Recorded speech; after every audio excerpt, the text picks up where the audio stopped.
Hola a todos, soy Miguel Marín, responsable del área de economía de la Fundación FAES. Estamos analizando hoy el proceso de transición energética hacia la plena descarbonización de la economía con Horizonte 2050 y hemos querido hacerlo desde la óptica de aquellas fuentes de energía tradicionales, el petróleo, el gas, la energía nuclear, que según la hoja de ruta diseñada en ese proceso de transición energética estarían llamadas a, con mayor o menor convicción por parte de los decisores políticos, a desaparecer. Hablamos ahora de energía nuclear y lo hacemos con Ignacio Araluce, presidente del Foro Nuclear. Muchas gracias, Ignacio, por responder Encantado, a la invitación encantado de de estar la, aquí. de la Fundación. Y antes de nada, y antes de entrar en materia, nos gustaría, Ignacio, cuéntanos brevemente qué es el Foro Nuclear y qué hacéis desde allí. Perfecto. Te cuento, el Foro Nuclear se creó hace ya 60 años. Este año justamente hemos cumplido los 60 años y se creó en aquel momento para el lanzamiento de la energía nuclear en España. Entonces, a partir de ahí ha ido evolucionando y en este momento el foro representa prácticamente a toda la industria nuclear española. Y no solamente a las centrales nucleares, a los propietarios de las centrales nucleares, sino también a toda la industria. O sea, tenemos desde los fabricantes de bienes de equipo hasta el fabricante de combustible, las ingenierías, las empresas de servicio, todas son socias. La única que no es socia en grande es Enresa, por un motivo, porque Enresa es el contrapunto. El O sea, contrapunto. nosotros le damos dinero a Enresa para que gestionen los desechos. Pero en fin, el resto sí, y nos dedicamos fundamentalmente pues a facilitarle en la medida de lo posible la vida a nuestros socios. Hacemos cantidad de encuentros entre las empresas españolas, empresas extranjeras, de ahí salen acuerdos y contratos. Nos dedicamos también a la formación. Somos un número reducido de gente, pero utilizamos también los medios de los Los socios. socios, claro. Entonces, nos dedicamos también a la formación, general, de cursos generales que se puede apuntar todo el mundo, y luego tenemos una labor institucional y de comunicación muy importante. La energía nuclear, una de las cosas que ha adolecido durante muchos años es el tema de la comunicación. O sea, quizá no hemos sabido expresar bien lo que es la energía nuclear, tiene una imagen empañada históricamente, con muchas connotaciones también ideológicas y políticas, evidentemente, pero en fin, nos dedicamos precisamente a aclarar lo que es la energía nuclear y los beneficios y los contrapuntos también. Pues muchas gracias, Ignacio, por esta aclaración y seguro que la Fundación y el Foro tendremos ocasiones de seguir contribuyendo, de seguir colaborando Seguro. en el futuro. Ignacio, la energía nuclear no emite, o emite muy poco. Dada la longevidad de nuestras centrales nucleares, al menos en España, es una energía relativamente barata y además es una energía que aporta mucha firmeza al sistema en un momento en el que a medida que van introduciéndose o que van penetrando cada vez más las energías renovables, esa firmeza y esa estabilidad en las redes es cada vez más necesaria. Por otro lado, también sabes, y tú lo acabas de mencionar, que hay cuestiones relacionadas con la seguridad, sobre todo a partir del accidente de Fukushima, y el sempiterno debate o preocupación, no digo no justificada, justificada o no, sobre los residuos. Con todos estos mimbres, esas ventajas y esos presuntos inconvenientes, ¿cuál es el papel que debe jugar la energía nuclear en la transición energética o si directamente es como el carbón, una fuente de energía llamada a desaparecer? Hombre, yo creo realmente es fundamental. O sea, quitando todos los componentes eso, ideológicos, etcétera, y poniendo los puntos positivos y negativos, evidentemente la energía nuclear tiene muchos más puntos positivos y yo creo que es fundamental. Precisamente por lo que has comentado, es decir, no lo podías haber expresado mejor, o sea, yo puedo hablar mucho tiempo, pero más o menos lo has resumido todo. ¿Por qué? Porque la energía nuclear efectivamente es una energía de base, es una energía que funciona, es aburrida, muy aburrida, o sea, funciona todos los días al 100% de potencia, las unidades. En España ahora tenemos 7 unidades nucleares que producen el 20-22% de la energía eléctrica española. Solamente paran para recargar combustible, pero está planificado cuándo se va a parar, etcétera. Por tanto, el control de la red es mucho más sencillo y el resto está al 100% de potencia. Efectivamente, nosotros no emitimos CO2. No hay más que mirar. Hay una página estupenda en Internet, de acceso libre a todo el mundo, una aplicación que es Electricity Maps, y ahí se puede ver, en fin, en todos los países, la contribución de cada una de las energías y las emisiones de CO2, ¿no? Entonces, la energía nuclear está más o menos, en cuanto a emisiones de CO2, en todo su ciclo, es decir, desde la construcción, la minería, etcétera, ¿no?, incluyendo luego la generación, está del orden de 14 gramos por kilo de emisiones. Exactamente igual que la eólica y un poco más baja que la solar, incluso. Entonces, no emitimos CO2, que en este momento es la emergencia mundial. En fin, aparte de todo lo que estamos viviendo actualmente y tal, pero en fin, a medio y largo plazo es una situación bastante preocupante.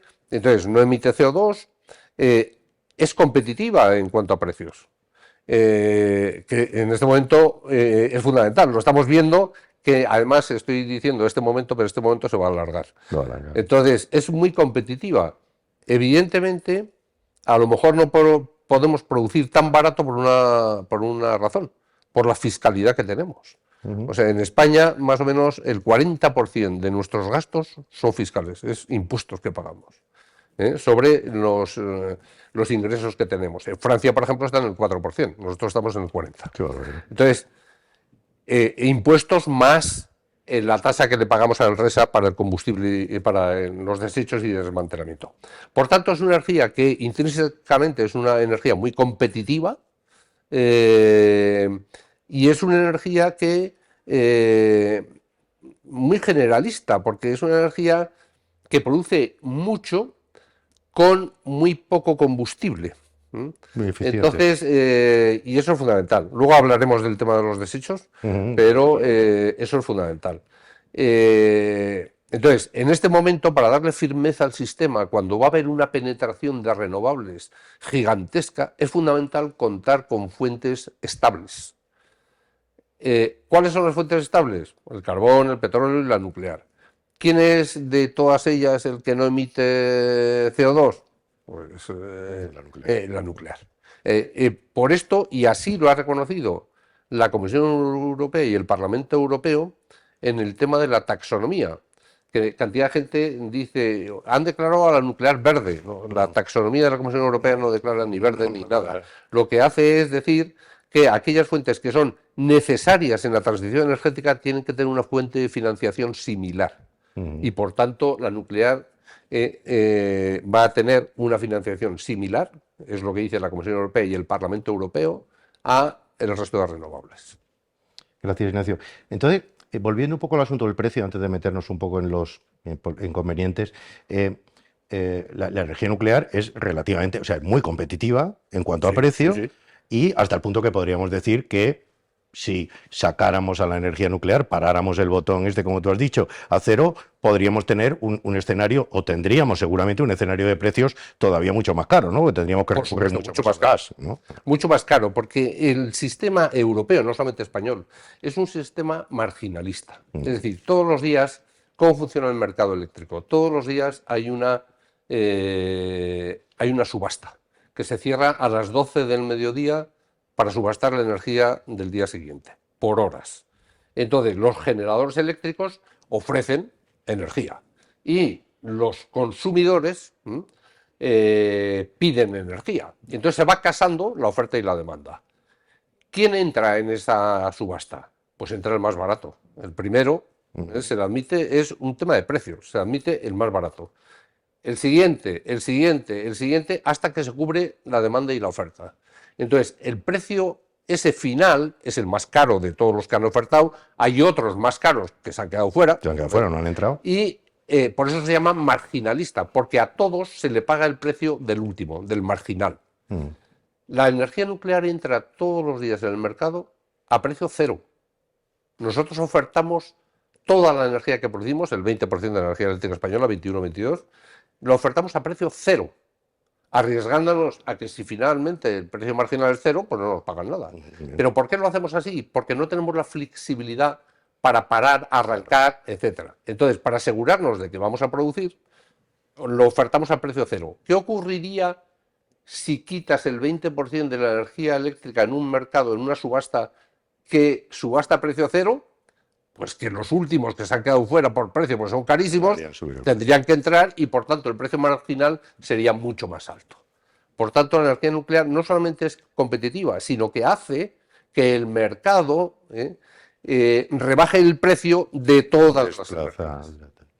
Entonces, solo una breve aclaración, porque creo que hay otro mito establecido en la sociedad, quizá pues llevado por aquellas voces que son muy contrarias a la energía nuclear, respecto a que, como según ellos, las centrales nucleares en España están amortizadas, se están generando unos beneficios extraordinarios, pero entiendo que, tanto por el argumento de fiscalidad que has dicho, como este argumento de tener que ofertar a precio cero, eso no es tan así, ¿no? No es ni mucho menos así. Es decir, hay mitos, hay mentiras que se repiten muchas veces para hacer parecer que son verdad. Y no son verdad, siguen siendo mentiras. Esto lo estamos viendo continuamente en muchos sitios, ¿no? Entonces, ¿qué ocurre con esto? Primero, ofertamos, como digo, a precio cero, con lo cual bajamos el precio marginal de todo el mercado. Segundo, las centrales nucleares no están amortizadas todavía. O sea, eso es también un mito, que ya están amortizadas. No, todavía queda por amortizar de la inversión inicial. Pero no solamente eso, sino que todos los años invertimos en las 7 unidades nucleares 200 millones de euros para mantenerlas totalmente al día. Y eso hay que amortizarlo, eso hay que pagarlo. El 40% de nuestros ingresos los tenemos que pagar fiscalmente, en impuestos que muchos de ellos son redundantes, además. No sé por qué nosotros somos los únicos que tenemos impuestos redundantes, que no solamente son impuestos del gobierno central, sino también de los autonómicos en gran medida. Aquí tenemos analizado, perdona Ignacio, que hay en algunas zonas de España en la que al kilovatio nuclear le recaen 5 hechos imponibles sobre el mismo kilovatio. Eso es lo que te estoy diciendo. Sí. O sea, que es absolutamente redundante. Totalmente. Pero no solamente eso, sino que además, ahora, desde hace ya un tiempo, el gobierno actual sacó una ley en que nos minoran el precio por el precio del gas. Es decir, nosotros se nos prohíbe vender por encima de 67 euros el megavatio hora. A los precios que está en el mercado, que está a 200, 100, 200, 300, 400, etcétera, hombre, que alguien diga que estamos obligados a no vender a más de 67 y que solamente pagamos 25 de impuestos y tasas, evidentemente nadie puede decir que nos estamos forrando, ni mucho menos. Y también esto, Ignacio, es una señal de cara a futuras inversiones. Ahora mismo el debate en España realmente está planteado, no creo que estemos ya en una situación de nuclear sí, nuclear no, como si aumentamos o llevamos todavía más lejos la vida de nuestras centrales nucleares para acompañar el proceso de transición energética, viendo la importancia que tiene. ¿Es esto? Tú eres un gran experto en seguridad, por lo que he estudiado sobre ti, y ¿cómo está el parque nuclear en España? ¿Es eso posible? O sea, ¿podemos llevar todavía más lejos la vida útil de nuestras centrales nucleares? Perfectamente. Pero cuando digo perfectamente es que no solamente es que a través de estudios, no, es que tenemos precedentes, cantidad. En Estados Unidos, o sea, todas las centrales españolas, de las 7, 6, el diseño es norteamericano originalmente, Westinghouse o General Electric, y solamente una es alemán, la central de Trillo. Bien, en Estados Unidos hay 90, bueno, va cambiando, pero 98, 99 unidades nucleares en funcionamiento en este momento. De las 98 o 99, el 80% ya tienen permiso de funcionamiento de 60 años. Y muchas ya están en ese periodo. Pero es que es más, ya han empezado unas cuantas a solicitarlo para 80 años. ¿Por qué? Porque cuando se habla de que las centrales nucleares tienen una vida de 40 años, no es más que el diseño original se hizo con unos transitorios, se estudiaron, de 40 años y se vio que había unos márgenes tremendos y por tanto dice, bueno, pues 40 años puede funcionar, pero es que puede funcionar mucho más y tenemos muchos precedentes. Brevemente también, Ignacio, el otro gran tema que preocupa a la sociedad y posiblemente sobre el que también se han generado muchos mitos, en un sentido o en otro, es el asunto de los residuos. Sí. En esta decisión de política pública que tenemos que tomar de seguir contando con la energía nuclear, con la que ya tenemos para el futuro, ¿realmente el problema de los residuos nos complica? O sea, entiendo que los residuos ya están ahí, porque los residuos... ¿Se ha mejorado en este asunto de los residuos? ¿Podemos derribar algún mito? Sí, primero, a nadie nos gusta tener residuos radiactivos, igual que no nos gusta generar basura cuando comemos o no nos gusta tal. Evidentemente, estos son más complicados, pero primero hay que ponerlo en su justa dimensión. Las 7 unidades españolas generan al año 200 toneladas de combustible gastado, que como tiene el uranio tiene una densidad de 13-14, quiere decir que esos son 18 metros cúbicos. O sea, todos los residuos de combustible gastado caben en la tercera parte de esta habitación, de todas las unidades españolas, durante un año entero. Al mismo tiempo estamos evitando 20 millones de toneladas de CO2. Se dice pronto, 200 toneladas frente a 20 millones. Bueno, quería ponerlo un poco en dimensiones.